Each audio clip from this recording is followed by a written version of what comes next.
Hello everyone, मैं Jay. Welcome to higher city point. आज के इस वीडियो में UP triple SC previous year paper discuss करेंगे, जीके और जीएस। ठीक है, यहाँ पे सभी क्वेश्चन इंपॉर्टेंट है जो कि प्रीवियस ईयर से ही उठाए गए हैं। तो क्वेश्चन शुरुआत करते हैं। फर्स्ट क्वेश्चन ये है कि जन्म और मृत्यु के पंजीकरण का अधिनियम किस वर्ष लागू किया गया था। मतलब जन्म प्रमाण पत्र और मृत्यु प्रमाण पत्र कब से देना ये स्टार्ट किया गया था। तो 1969। याद रखिएगा, ये question junior assistant 2019 first shift में पूछा गया था।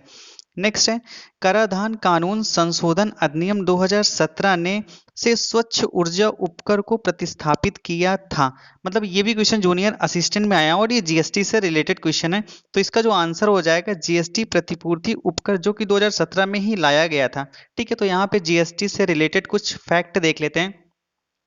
जीएसटी डे कब मनाया जाता है, तो यह 1 जुलाई को मनाया जाता है, जो कि 1 जुलाई 2017 को पूरे देश में जीएसटी लागू हुई थी। और जीएसटी डे पहली बार मनाया गया था 2018 को, जो कि 2017 में तो ये लागू ही किया गया था। ठीक है, और उसके बाद जीएसटी लागू करने का सुझाव किसने दिया था, तो विजय केलकर समिति के द्वारा जीएसटी लागू करने का सुझाव दिया गया था। जीएसटी में जो पंजीकरण की संख्या होती है उसमें कितने डिजिट होते हैं, तो वो 15 डिजिट के होते हैं। ये भी क्वेश्चन हाईकोर्ट में पूछा गया था। जीएसटी सबसे पहले किस देश में लागू किया गया था, तो जीएसटी सबसे पहले फ्रांस में लागू किया गया था। कब लागू किया गया था, 1954 में लागू किया गया था। जीएसटी का जो फुल फॉर्म होता है that means goods and services tax. GST को किस संविधान संशोधन के द्वारा लाया गया था, तो ये भी क्वेश्चन इंपॉर्टेंट है और पूछा जा चुका है। जीएसटी 122वां संविधान संशोधन के द्वारा लाया गया था।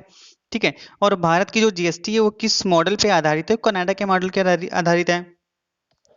नेक्स्ट क्वेश्चन ये है कि भारत के किस राज्य ने सर्वप्रथम पंचायती राज की शुरुआत हुई, तो भारत के राजस्थान में सबसे पहले पंचायती राज के राजस्थान में सबसे पहले पंचायती राज की स्थापना हुई थी।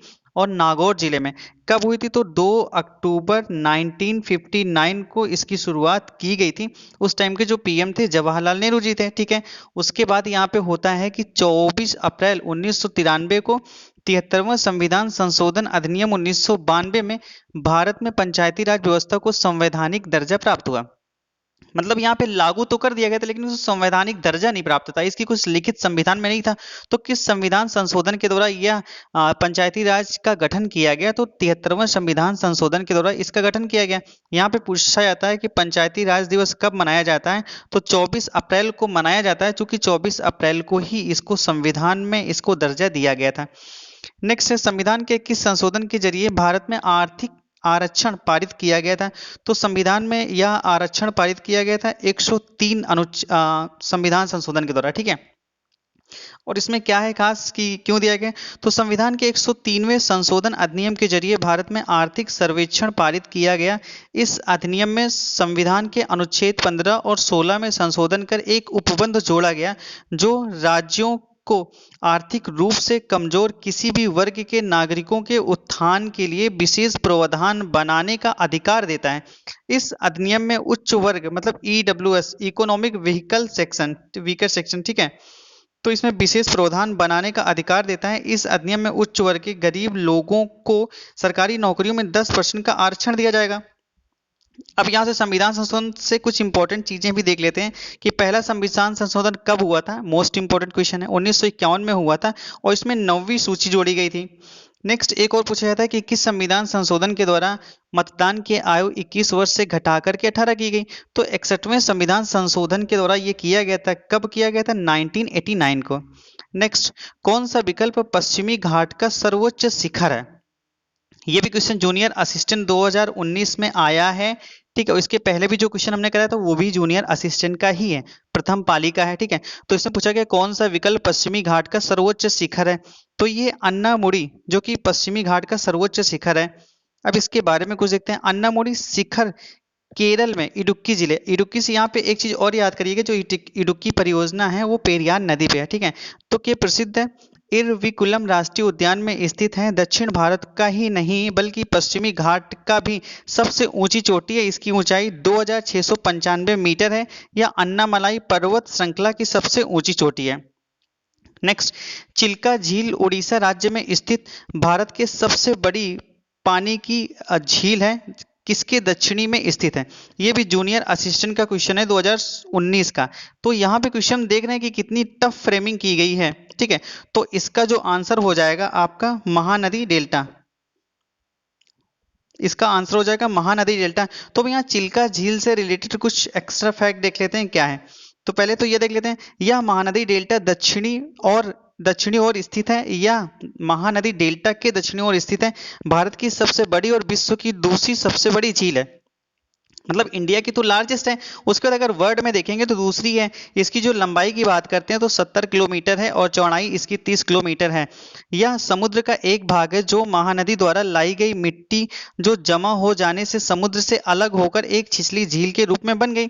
अब यहाँ पे विश्व की सबसे पहली झील कौन सी है खारे पानी की, तो विश्व की सबसे बड़ी झील जो है कैस्पियन सागर है। अब कैस्पियन सागर का लोकेशन कभी कभी एग्जाम में पूछ लेता है, तो कैस्पियन सागर दैट मीन्स ये है, ये वाला एरिया आपका कैस्पियन सागर है। ठीक है, पूछता है कि किस देश के साथ ये सीमा लगाता है, तो 5 देशों के साथ लगाता है, ईरान, रूस, कजाकिस्तान, अजरबैजान और तुर्की। नेक्स्ट क्वेश्चन ये है, भारत के governor general Lord William Bentinck ने सती प्रथा को समाप्त करने के लिए किस वर्ष कानून पारित किया था। मतलब कि जो सती प्रथा था, सती प्रथा में ये होता था कि जिस व्यक्ति की हस्बैंड की डेथ हो जाती थी तो उसके साथ में उसकी वाइफ को भी जला दिया जाता था। तो यह कानून पारित, इस पे प्रतिबंध लगाया गया था, प्रतिबंध के लिए कानून पारित किया गया था लॉर्ड विलियम बेंटिक के द्वारा 1829 में। 1829 में यह कानून पारित किया गया था। अब इससे रिलेटेड कुछ और भी फैक्ट होते हैं जो कि इसी से संबंधित है। शिशुवध प्रतिबंध किसके द्वारा लगाया गया था। शिशुवध प्रतिबंध वेलेंजली जी के द्वारा लगाया गया था। दास प्रथा पर प्रतिबंध किस गवर्नर के द्वारा लगाया गया था, तो एलन बरो जी के द्वारा लगाया गया था। उसके बाद हिंदू विधवा पुनर्विवाह की अनुमति किसके द्वारा दी गई थी, तो लॉर्ड कैनिंग के द्वारा हिंदू विधवा पुनर्विवाह की अनुमति दी गई थी। शारदा एक्ट तो बहुत ही बार एग्जाम में पूछा गया, तो यह इरविन के द्वारा लाया गया था। इसमें क्या बोला गया था कि लड़की की शादी की आयु 14 वर्ष और लड़के की शादी की आयु 18 वर्ष की जाएगी। ठीक है, किस वर्ष गुरु गोविंद सिंह ने वैसाखी दिवस को आनंदपुर साहब में सिखों की सामान्य बैठक बुलाई थी तथा खालसा पवित्र की नींव रखी थी। जूनियर असिस्टेंट 2019 का क्वेश्चन है। तो यह जो इन्होंने एक सम्मेलन बुलाया था उसी टाइम खालसा पवित्र की नींव रखी थी 1689 में। ठीक है, अब यहाँ पे कुछ इंपॉर्टेंट है। गुरु गोविंद सिंह सिखों के 10वें गुरु थे। 1689 ईस्वी में 1689 में आनंदपुर में सिखों की सामान्य बैठक बुलाई थी और खालसा पवित्र की नींव रखी थी, जो सिखों के इतिहास का सबसे महत्वपूर्ण दिन माना जाता है। नेक्स्ट, सुभाष चंद्र बोस। नेक्स्ट क्या, सुभाष चंद्र बोस किस वर्ष कांग्रेस पार्टी के अध्यक्ष चुने गए, तो यह 1938 में कांग्रेस पार्टी के अध्यक्ष चुने गए थे। तो यहाँ पे कांग्रेस का इंपॉर्टेंट हो जाता है। तो कांग्रेस की स्थापना किसने की थी, तो 1885 में की गई थी A.O. ह्यूम के द्वारा। इसका जो पहला अधिवेशन हुआ था मुंबई में हुआ था 1885, उसके अध्यक्ष थे व्योमेश चंद्र बनर्जी। गांधी जी मात्र एक कांग्रेस का अधिवेशन में भाग लिए थे जो कि 1924 में हुआ था।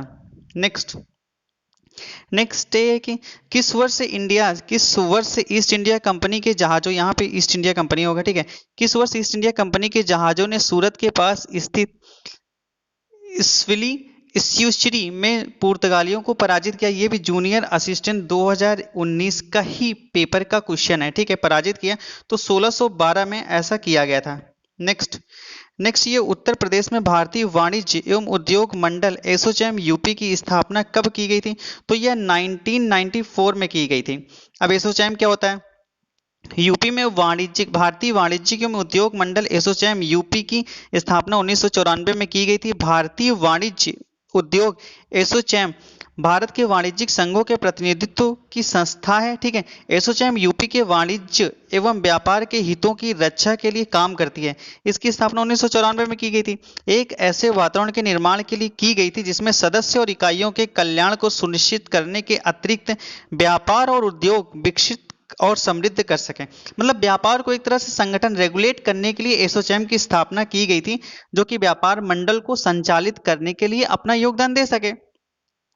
उत्तर प्रदेश सरकार की एक जिला एक उत्पाद योजना का लक्ष्य उत्तर प्रदेश में किसे प्रोत्साहन देना था, तो ये भी जूनियर असिस्टेंट का ही क्वेश्चन है। स्वदेशी और विशेष उत्पाद को प्रोत्साहन देने के लिए वन डिस्ट्रिक्ट वन प्रोडक्ट का जो चीज किया गया था कि जो भी डिस्ट्रिक्ट होगा वहां की जो फेमस चीज होगी उसको जीआई टैग दे करके उसको इंटरनेशनल लेवल पे उसके वैल्यू को बताना था। ठीक है, तो इसके बारे में इसकी जो शुरुआत की गई थी 24 जनवरी 2018 को उत्तर प्रदेश दिवस के अवसर पर यूपी सरकार द्वारा एक जिला एक उत्पाद योजना का शुभारंभ किया गया था।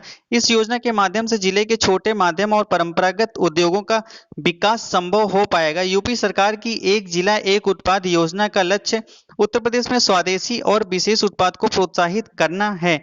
इस योजना के माध्यम से राज्य में स्थानीय कौशल विकास तो होगा ही, साथ ही साथ स्थानीय वस्तुओं को निर्यात भी अधिक मात्रा में संभव हो सकेगा।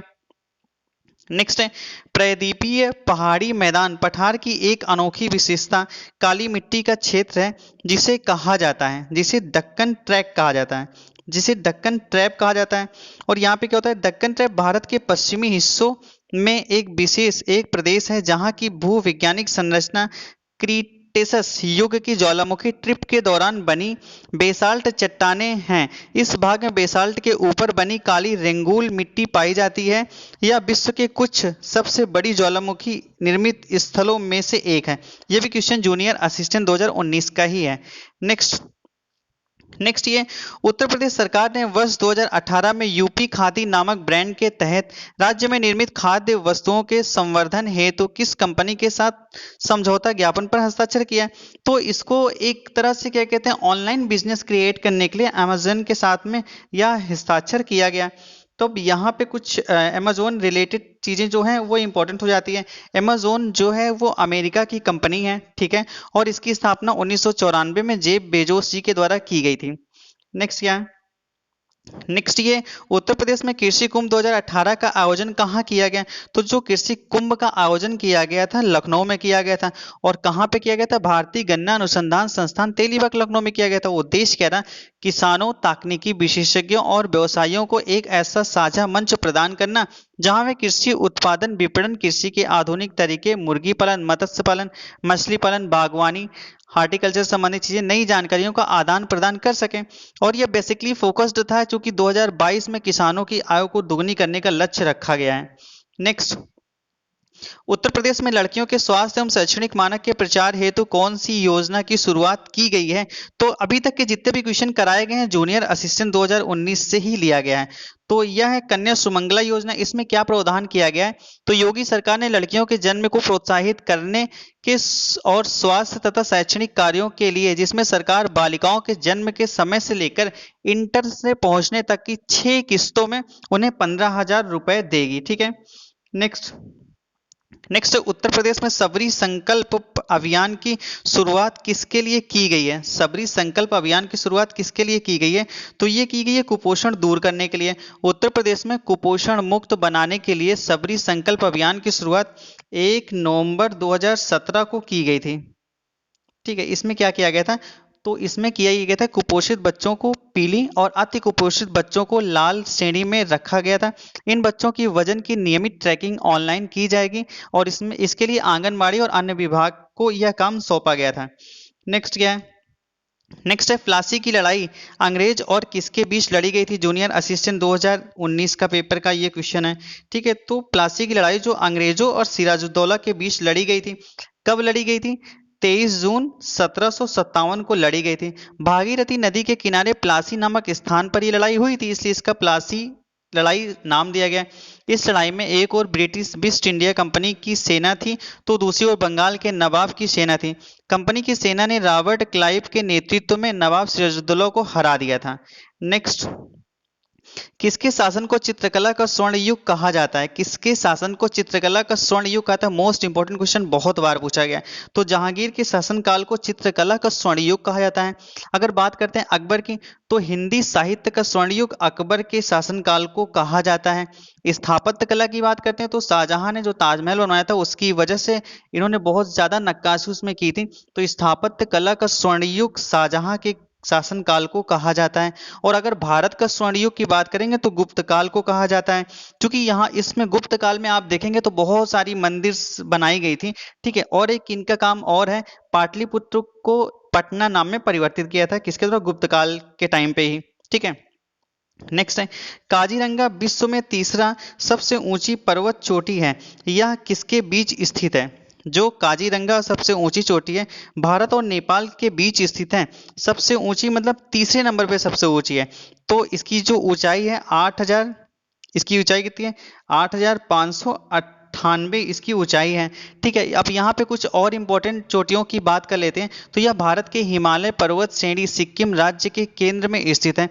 विश्व की सबसे ऊंची चोटी की बात करते हैं तो माउंट एवरेस्ट है, और इसकी ऊंचाई कितनी है? इसकी माउंट एवरेस्ट की ऊंचाई 8,848 मीटर। ठीक है, तो ये तीसरी है। तो दूसरी कौन है? दूसरी है K2। ठीक है, K2 है जिसकी ऊंचाई है 8,651। अब बात करते हैं माउंट एवरेस्ट की। तो माउंट एवरेस्ट में नेपाल में सागर माथा के नाम से जाना जाता है, जिसे ब्रह्मांड की माता कहते हैं, और तिब्बत में कोमो लगमा के नाम से जाना जाता है, जिसे बर्फ की देवी कहते हैं।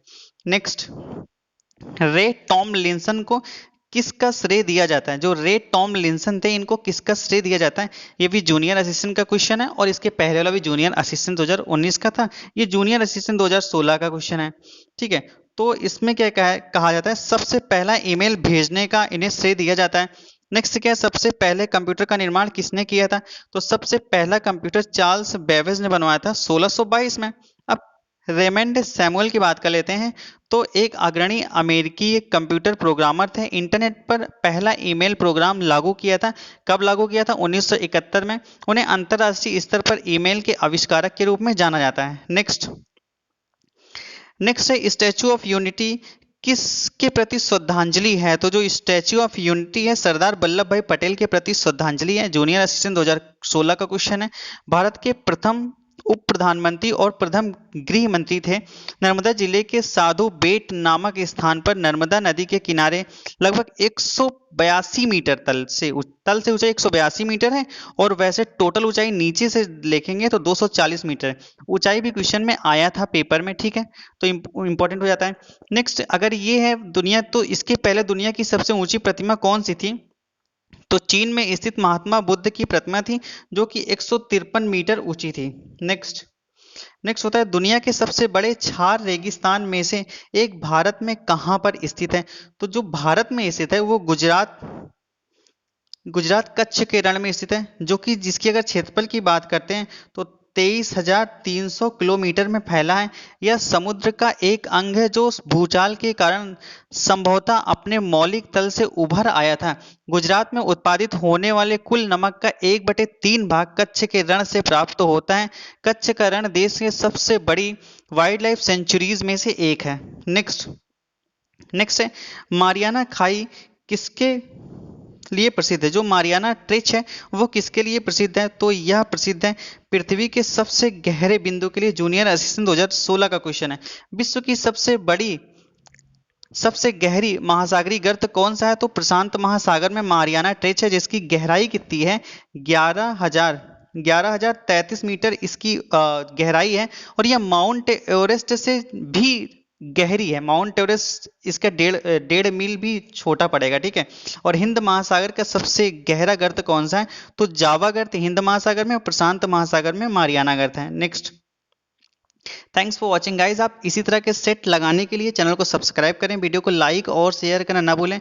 यहाँ पे डेली जो यूपी ट्रिपल एससी से प्रीवियस ईयर क्वेश्चन हुए हैं वो कराए जाते हैं, और प्रीवियस ईयर क्वेश्चन किसी भी एग्जाम की स्ट्रेटेजी को समझने के लिए इंपॉर्टेंट रोल प्ले करते हैं।